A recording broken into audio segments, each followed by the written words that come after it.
very good. Welcome to the KISS Limelight here on KISS. You can listen to us, of course, on the radio, which you probably are.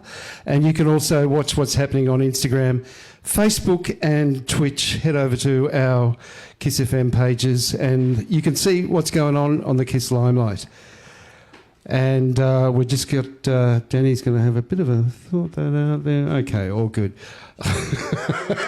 And I'd like to welcome my guest tonight, Danny Rants. How are you? I'm very, very good. Thank you so much for having me down here. Now, of course, I know you originally as Danny Grant, which is your real name. And you go back to being on KISS many, many years ago, but we won't talk about that yet. What I wanted to talk to you about is what you're doing now and how it's been awesome that you've been chronicling the madness of in particular, Melbourne nightclub culture for the last 20-odd years. What happened, Danny? Like, obviously, you thought, I'll create this persona, Danny Rants, and I'll start out with talking about the clubs. Is that what your original intention was?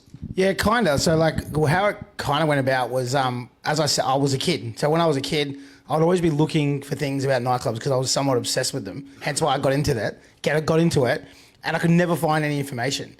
So then when COVID hit and I had to like sort of pivot and change my career, I was working in alcohol consumer goods, like my company that I started, and I was like, I missed it. So I missed it so much, and I was like, I don't want to go back to becoming a promoter because, you know, it's a bit fickle, it's hard right now. I lost a lot of money for different things, but coming into COVID for festivals and whatnot. And then I was like, well, maybe I can create the stuff that I wanted as a kid. So that was like how it all started. And then I started to kind of make and talk and document on stories. And at the start, I was a little bit more told my best and like most audacious stories because I knew that people would catch in. Mm-hmm. And when they did, then after about a month or two, I started to hit them with the history and sort of start to highlight others that I thought were just as more interesting than I was. And then it caught fire, you know. So now I've been able to use a mix of awesome story, crazy stories. But in between that, I'm threading together somewhat of like a the word is that one what you just said. I'm sort of tying that into now from the histories from the 90s up until now, and getting an audience that's bigger and bigger that's investing in it. So it's been awesome, and I'm loving it so much. You talked about COVID and you talked about your alcohol business. That was something that sprang out of COVID too. What were you doing before COVID? Because I've spoken to you before because I've done your series, but it seems to me in a lot of ways you were a promoter before, you did some stuff, events, and then COVID happened, and then all these businesses came out of COVID. Yeah, basically. So like I was a nightclub owner, a promoter, but a lot of people... Which one? So I owned Empire, and I was about to do a deal with RMH, so Royal Melbourne Hotel, and I was actually looking at the gasometer. So if COVID hadn't hit, I would have bought the gaso. So I was looking to extend. I wasn't looking to like pull back. I was looking to like start to buy more venues. But really, like nightclub owners, I guess people who don't know me think that that's my kind of title. I use it because it's like easy to understand. But I was more well known as a promoter. So I used to run, you know, everything on King Street. You know, everything from Prince to Revolver. We do one-off shows, and then I had a lot of weeklies all over Melbourne. But I predominantly was more known, or was more sort of, I guess, respected as a club promoter who ran festivals also. Like we did a lot of cool festivals too, but not in like the 10,000 space. We did a lot of like 3,000 to 5,000. So street parties and stuff like that. Can you rattle them off, be specific, like what you did, which clubs and so forth? For sure. How long we got? I did Tramp for a long time. Okay. I did Corova Milk Bar for a long time, which was, you know, kind of the foundations of the Melbourne sound, which I had a lot to do with. I also did Orange Whip, which is a suburban club. I owned Empire, obviously. I ran Code at Burke Street Courtyard now, and I actually started Burke Street Courtyard, so it was my concept and name. We rebuilt that space. On top of that, I ran Hello Sunshine Music Festival, which is an all-ages event. I did Enter the Void, which was a street party on Burke Street where we closed it down. It was like a Psytrance event. Yep. Reconnect was another Psytrance one that we had. Debbie Does Disco, which was a Melbourne base. Tomorrow Never Comes, which was like tech house, sort of like that G house stuff that was around like 2015. Wow, man, the list goes on. We did so much stuff. Like there was times where I was doing like... Saying we, so who else was so my other partner was a guy called Kyle Hand and Andreas Mango. Yeah. So he's now works at Hardware with Richard McNeil. Ran into in Princess Park a week ago. There you go. Yeah. So we were kind of together there for like 10 years, and our company was called Loud. So we did a lot of stuff, but we did everywhere. Like anytime an event come, there was a space, or there wasn't a club that we hadn't done. The only club I think I haven't done is CQ, and it was just because when it was our age, it was like a football player nest, So, and we were the opposite of that. We were more kind of underground electro kids and whatnot, and it didn't really click with us. Anything that was shiny, we didn't want to know about, Like, say, if it was under the ground or up 2 stories up and lit by candles, we were into it. But anything that was too polished was not our vibe. Thank you. Now I understand, and more people will. So what we're going to do is Danny's brought along 3 or 4 tracks that have been seminal. I love that word, seminal, to your career, and we're going to play them and have a chat, and then you're going to do a mix. What have you chosen for your first track, and why? So this one here, for anyone who likes dance music, you should know it. If you don't, I'll be upset. But it's called In White Rooms from Book of Shade.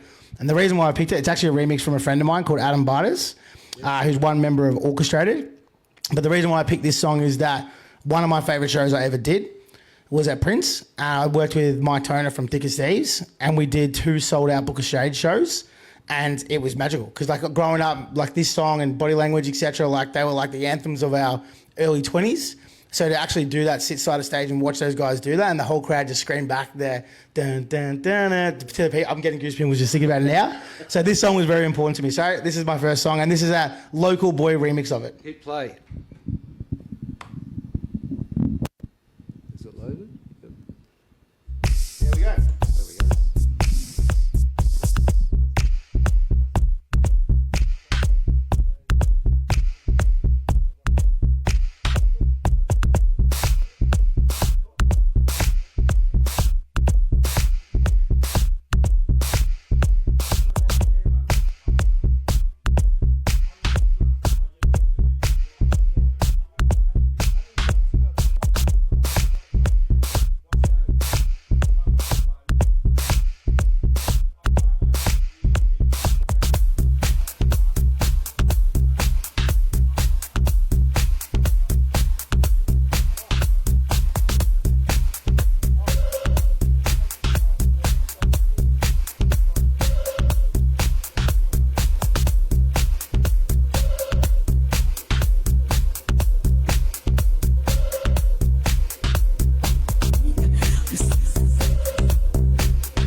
first track for Danny Rants, and you told the story, you love them, and then they came and played at the club. Yeah, exactly. And Prince too, right? Like such an iconic venue if you live in Melbourne. So Danny, the liquor side of things, you've got Wet Pussy, you've got, what have you got, and how does it work? You're delivering, you're trying to get in the supermarket, what? Well, so we started with Wet Pussy, which was like a club adaptation of, the shot that's everywhere in nightclubs. But that we only did that for like a year and a half, so we actually don't do that anymore. Oh. So, but yeah, there's a connection to it, but we have another brand called Sourpuss, which is like the, little sister of that. And then, I'm just going to put this off because I can hear this talking to me. Yeah. So basically, we start up a new brand and we now have a bunch. So we have like one called G-Up, Grog, that we started with too. There's one called Ugly Vodka, which is like made from apples that farmers throw away up in the Goulburn Valley. And then we have Sourpuss, and then we have an array of others. So we've got some new ones coming up, but they are in Coles, they're in Dan Murphy's. We sell them online. So it's a pretty big project now. We have like well over 20 staff, and our factory is like 6,000 square meters. It's humongous. So it takes up a lot of time. It's kind of wild that I can juggle the both, but it's become my main sort of interest, I guess. It was one of those things. It's like with COVID, I never expected to pivot, but COVID was the best and worst thing that ever happened to me in my life. Yeah. Well, that's interesting. It's good that I notice you always say we. Yeah. Which is good because some people go, I did this, I did that, which I find very good. So obviously you're good at working with people, bringing people together. Speaking of which, you decided not that long ago that Orchestrated should get back together one more time, and then you went out and basically made it happen. Do you want to give the story about that one? Yeah, no problem. So basically what happened with that, the boys did a one last time show, and I was like, can't be a one last time. So we did it at Riva, and I'm very much like a music nerd, but I'm also like a venue nerd. We talk about like Prince, but to me Prince is like, it's a special venue. It's got a lot of history. So when we did Riva, as much as I love Riva, it's a great space. It looked awesome for photos. I was like, it's not the right, that's not the iconic venue that this send-off needed to be. So I sort of spoke to the boys. I said, how about the bowl? Obviously, Kiss My Grass and Future and everything that was there. Summer Days, another one of my faves. I was like, it's got to be there. Like that's got to be. There was at one stage that we were, even though we did really, really well, like sort of in the underground, it was at one stage we couldn't conquer. So we used to always play the side stages and et cetera, et cetera. So I pitched the idea to them. They thought I was insane. And because I built my platform to where I sort of had, I thought, I think I can make this happen. Started the petition, and pretty quickly I realised that it was going to happen. So we aimed to hit 10,000, I think it was, to make it happen. And I think we hit that in 2 days. And I didn't tell everybody. I just sort of said, cool, let's keep going. And then before we launched, which is, I think we stopped on the Friday and we launched on the Monday, we had 25,000 sign-ups. So at that point, I wish I would say, actually, that was a lie. I was going to say I was confident we're going to sell out, but that's not true. I thought we'd sell 7,000, and kind of it was a pass. But when we sold the 13,000 in that first 24 hours, I was like, what the heck? I remember when Marty that works there, refreshed it, and it was 7,000 in the first 15 minutes. I was like, this can't be real. This can't be real. But it happened, right? Melbourne's a special place, and they vote with their feet. They do indeed. And that's interesting because when we did Kiss My Grass at the Bowl and Future, you do Summer Days and all that sort of stuff, you could get the fence line extended and you could get, over 20,000 people in there. I don't think you can get that many now, or the Bowl won't let you do that many. Is that right? Oh, if you do multiple stages, they will. But for me, we got that option. Obviously people said, hey, why don't you extend the stages and do more? And I was like, no, the show's about these guys. Yeah. I don't want to take away from that. And then another inspiration for me was Daft Punk 2008, I think it was. So I was like, I wanted not to replicate it, but I'm like, that was a special moment for myself and the boys. So I was like, I don't want people wandering around. That was one stage, one show, one moment, and I want that to replicate. So, it's been, as I said before, I'm very much a purist when it comes to that stuff. And even though we probably could have sold another 7,000 tickets or 8,000 tickets, I was like, it's not about that. So we stuck to our guns and we kind of, continue to go that way. But even this is a little bit of an exclusive, but I sort of built the lighting around that comes out of the bowl, it beats. So it's sort of like a red beat. And the reason why I've done that is that I think the City Mire Music Bowl is the heart of our city, right? So it's always been from AC/DC to Kanye West to Daft Punk to Dom Dollar. It's always been those iconic moments that everybody remembers have been there. So I'm not gonna. It's not gonna, only people who know this or can kind of make it out. But for me, it's a little homage to how I feel about the bowl. It's funny you mentioned that. I mean, you probably, I'm too young to remember. But the Seekers played there, and I think they got 150,000 people. Yeah. It was something ridiculous, and it is so much like the heartbeat of Melbourne culture. I remember as a kid living in East Brighton, standing outside my house, and I could hear Electric Light Orchestra, ELO, playing at the bowl, which was amazing. And that was the first time I ever saw a laser, when they shot a green laser up in the air. But anyway, tell us what you've selected as your next track and why. I have to find it, but it is a song called This Is Sick. So this song here is a song that was sort of like a moment for me when I was hanging as a kid and I was hanging out. And I've got there's a search function here. Yeah, I may. So there's there it is. So when I remember being at a place called 2 Floors Up back then, but now TFU. Yep. And I was into house prior, and then I went to this club and I was sort of getting into electro, and I heard this song, and it was sort of the moment I was like, wow, like what is this stuff? I fell in love with that sound, and spent the next 6 or 7 years adapting our own version of it. But like this was the song that I believe that inspired us. The song is by a group called Solid Groove, but one of those members is a guy called Switch, who was a part of Major Lazer. He wrote all like Justin Timberlake's albums. Like he's a really, really famous producer.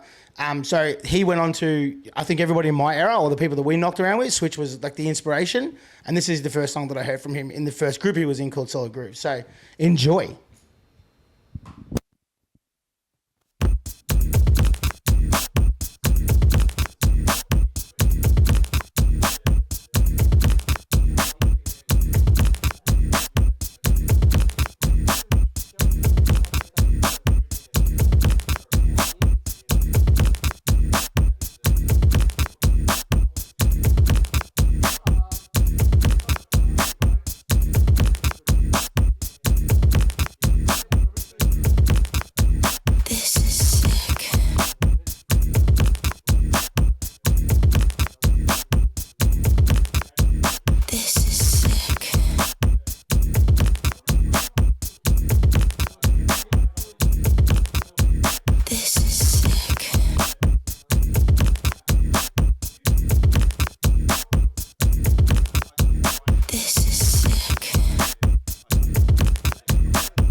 Funny thing is, we should actually be. I don't know if it's what we're talking about is X-rated or for parental guidance, but I'm almost feeling like the better conversations are going on when the microphone's off. So this track was the thing that got you into electro. And I don't know the track, but to me, it's quite tame for me. Yeah, it was. But again, you got to remember, this is like 2007. Songs like Eric Pryde's Call On Me was dominating the radio. So everything was like very euphoric. Bob Sinclair, Hold On, World Hold On. No, before that, it was like Love Generation, stuff like that. So we were listening to Euphoric House. We just sort of started taking ecstasy. We were really enjoying that. And then I was a heavy metal fan. And then I heard a couple of songs like scattered. And then when I found Two Floors, this song was a song that I was like, there is a darker version of this style of music, and I want to know everything about it, right? And the next 20 years it was the driver. Now, recently I came on your vodcast or podcast, as it's called, and I kind of I joined the dots again when we were talking, but you came to KISS when we were in Richmond, and you were Danny Grant, not Danny Rants. And you explained to me that, and again, when we started talking about it, all came back, that you came there and you had a show, and Will Sparks was one of your first guests, and that helped kick off his career.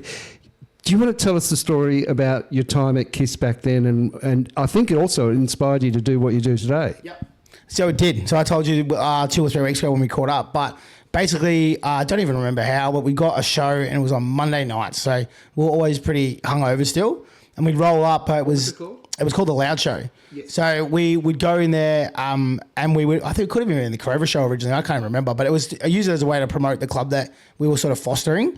And that was the early original days of not Melbourne Bounce, Melbourne Sound. So that's your Etonadas, your Stevie Minks, your Orchestrateds, etc., which was more like, it was a lot more underground than the bounce stuff was more commercial. But we would go in there and we'd showcase our own music, and then we had a big community that would like listen in, and then that's how they knew about what we were doing, what gigs were coming up, etc., etc. Down the track, as the show got bigger and that sound started to get bigger, we did have Will Sparks on, so that was one of the stories. And he jumped on and it just went nuts, like all online. This is like the mesh of radio and online. So when we first started, there was MySpace. So I actually found some photos I'll have to share with you after of me, and I would have been like 20 years old in the old KISS studio down in Richmond. Yeah. And we moved around and I was on and off the air there. But the Will Sparks one, it went nuts online. Everyone was tuning in. It was like, Will Sparks. Like, this is the new kid coming up. And he was very new. Like, he was like a $50 DJ. And that kind of solidified him. Like, that moment that blew up online, everyone tuning into KISS, was sort of where he sort of took that next step, you know. And then he obviously became an awesome producer, et cetera, et cetera. But I would say that moment on KISS FM was the moment that was the beginning of his journey to where he is now. But for me, I would host and talk on the radio between the guys or the guests we would have on, and then full circle going back around. I loved it. So when it was my turn to give it a go and become what I said before, like a commentator rather than a participator, I already knew I loved it. So it was something that I wanted to throw myself into. I just had to figure out how to get an audience again. Yeah. So, that was my journey with KISS FM. So I was on and off for a long period of time, and we did different genres of music, and, you know, I was often came in as a guest, but KISS FM played a big part of my upbringing in the dance music scene. It's good to know that, because I can't remember everything. So much went on, and so many DJs have come through KISS over the years. But to hear something like that makes me think, fuck, it's worth it. It really does, because, you know, to give someone a platform and then to go on and do what you're doing now is awesome. Speaking of what you're doing now, actually, we'll play one more track and we'll come back and talk about what you're doing now. What have you chosen as another track that's been inspirational or whatever to your career, and why? So this one here is, again, an old banger, but It reminds me of a special little club called Cuba that was on Chapel Street. Which I used to play. He used to play it, and in the Red Room there specifically.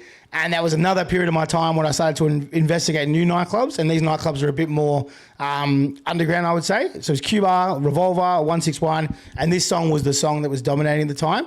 I have no idea when it came out, but most people still to this day when they hear it, it takes them back to that exact moment in time period of like kind of recoveries, but not scary ones. Does that make sense? So it's called Firefox Sex Shooter. Which is an old Prince track. Yes.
Guaranteed for fun. Come on, kiss a gun. Guaranteed for fun. Come on, kiss a gun. Guaranteed for fun. Come on, kiss a gun. Guaranteed for fun. Come on, kiss a gun. Guaranteed for fun. Come on, kiss a gun. Guaranteed for fun. Come on, kiss a gun. Guaranteed for fun. Come on, kiss a gun. Guaranteed for fun. Sex shooter, shooter love in your direction. I'm a sex shooter, come and play with my affection. I'm a sex shooter, shooter love in your direction. I'm a sex shooter. I'm with Danny Rants. We're doing the Kiss Limelight. If you are listening on the radio, you can check us out on Instagram, Facebook and Twitch. We are video streaming it all, or you can just listen, whatever you want to do. Danny, as I said before, when we turn the microphones off, with all the gory, or not gory, all the interesting bits come out. We were talking about Cuba, but no, I think what we might do now is just talk about how you got into doing what you're doing now. When you started out doing the clubs, which is when I first started seeing bits and pieces, you'd walk around and talk about the different clubs, and how were you researching them, and then how'd you morph into sort of now talking to people and doing the long form podcasts about people's careers and that sort of stuff? So, it actually started, there's a young girl who I actually do a lot of content with. I did one the other day that went viral where she saw me at Revolver, but it was obviously staged. But she's the one who I have to credit. So who's that? Her name's Chrissy. So Chrissy Doan, and she still works for me now. She's only 22. She's a young girl, very smart, really clever. And she used to work and do our socials to make things go viral for the alcohol company. And then every time she'd mention a DJ because she was into raves and stuff, I'd like sit her down. I'm like, oh yeah, I know that guy, or this, that, whatever. And then she was like, they're doing this thing on TikTok.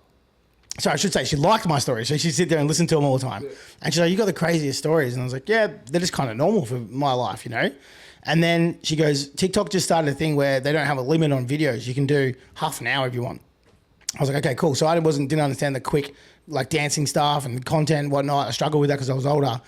So I set up a camera in my room and I started telling stories. And the first one was this wild story. Now I'm going to say you're going to want to know about it. But I was in New Zealand running a rap show and it got attacked by a bikie gang and I got stuck in this venue and police came and broke it down. And the police thought it was my fault because I ran the show, and that was one of the first ones I told. It went for like 20 minutes, but it did like 5 million views really, really quickly. And then everyone was like, who is this guy? And then I think that because I've been around for so long, a lot of other guys came on and were like, you know, we know Danny, et cetera, and that lore sort of began.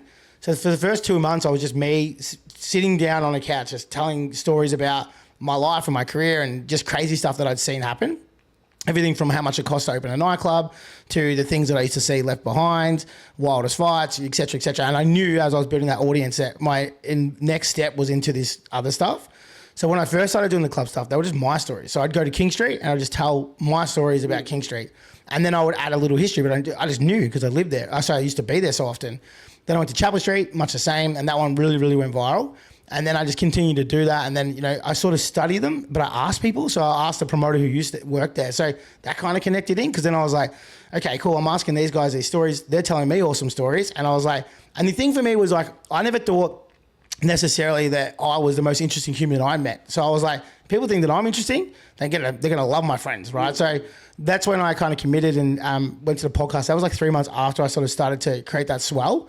But the intention was always to do the podcast. So like as soon as it blew up, that's what I wanted to do. It seems to me you got a memory like a steel trap, really, because you know, I've been around clubs for a long time, and there's certainly a lot. You know, there's stuff I remember, but what is it? I mean, you really do seem to. Obviously, it's been so impactful on your life; it's almost burned into your brain. Yeah, it's weird because like I don't know either. And I was saying to someone the other day, because I'm really forgetful. So I write stuff down? No, never. So I just see things and boom, it's like some weird talent. But again, another thing I have is that if you hum a song or you name a moment, I'll be able to say, oh yeah, this song. Like, and I was going through when I was doing my Revolver set, and I was just like, I had 285 songs. I knew my name, yeah, because I was like, I remembered them. I remember where I listened to them, and then I was like, I have like this uncanny memory when it comes to music, like song names. And then nightclub memories. So, but when it comes to day to day, I can't remember anything. So I can't even remember my wife's phone number. Like that's how, it's such a weird thing. But I know this is cliche and people say music saves your life. But I grew up really in sort of like commission homes and bits and pieces like that. So I had a really kind of rough upbringing. And music was like a savior for me. So I'd put my headphones on and I could kind of get away from it all. And then it also saved me again, because when I went to like live a mundane life, I was like, you know, got a job and etc. I was like, this is not me. Like, so then music saved me again. So there's been multiple times that music has saved me, and because of that, maybe that's why my brain just pushed everything else out that's important and just left that there. But I do, for some unknown reason, have an uncanny memory about incidents. And if someone's mentioned something about a nightclub, it's an obsession. Like that's all I can say. Yeah, it's a nice obsession to have. My wife thinks I'm a little bit autistic because. You know, I remember tracks, but for me, often growing up as a vinyl DJ, I just see the picture, and I knew what it was. I didn't have to read it. It was just like, oh, that's that. So I get what you're saying with the music side of thing, but all the memories though, they're just they're burnt into your brain. It's amazing. It's really cool that you've got that. Yeah. It's funny because you said I didn't use the word before, but it's like as I've gotten older and I've done this, I have autistic traits. So I'm ADHD definitely. Yeah. So I have like this autistic traits that obviously my memory is ridiculous when it comes to things I care about. But then second to that, I have this overzealous personality because I'm ADHD element OP. So it's a perfect mix. I think people like to watch it, but I think the passion comes through. And so I think what's attracted people to watching me is that when I talk, you can see how much I care about it. Yeah. And I think it's infectious. Yeah. And so the generations before and generations now, I don't get a lot of hate. Like everyone gives me a lot of love and I try to give that back to them. But I'm very lucky because other guys in my space, not my space in music space, but like, content creators, they cop it a lot of flack and I just don't really cop any. So I think I bring back good memories. Like that's who I am. So I think that, yeah, I get a lot of love, especially in Melbourne. If I'm walking around, everyone wants to say hello and tell me their favourite song, which I love. That's awesome. We're going to play one more of your favourite songs and then you're going to have a bit of a mix and play whatever you want, but what are you going to play for the last personal favourite?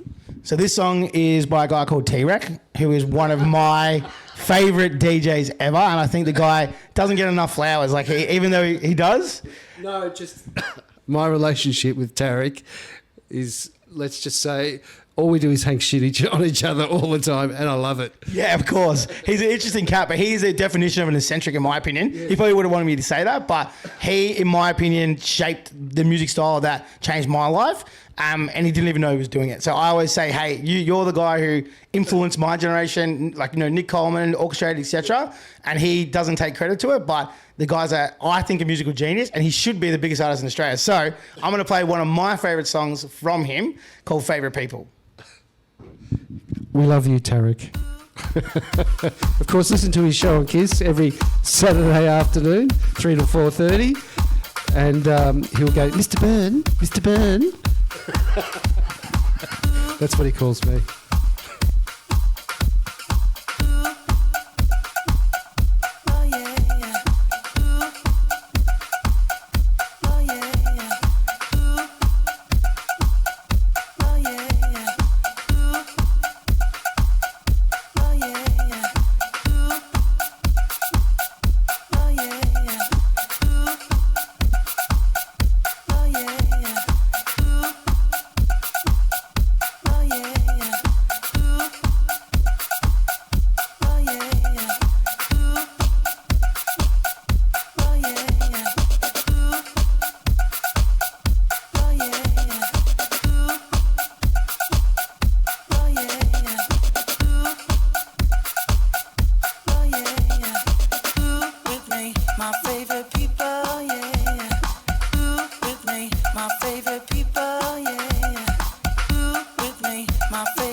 I'm with Danny Rants. We are ranting both with the microphone on and with it off. And it's been awesome chatting with you, Danny. What we're going to let you do now, you do DJ, and maybe before you start DJing, how much have you DJ'd and how did you start? And I mean, everyone's a DJ now anyway, if you know what I mean. But from yourself, did you ever put yourself on bills as Danny Grant, or were you just DJing at home, or what?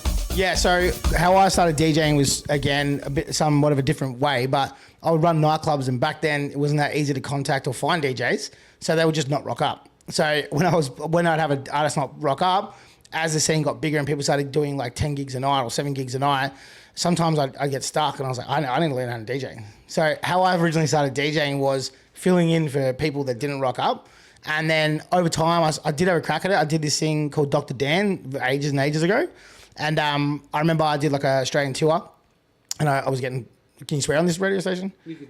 Yeah, sweet. So I was getting fucked up and then waking up hungover, and I was like, this is not a life for me. Like, I hated flying drunk. Hungover. And then I would play like every now and then, but it was more so always because someone needed a spot filled, or but I was more of like a jukebox than I was a DJ. So like a quote that I always say is that I don't DJ, I can mix, but I'm not a DJ.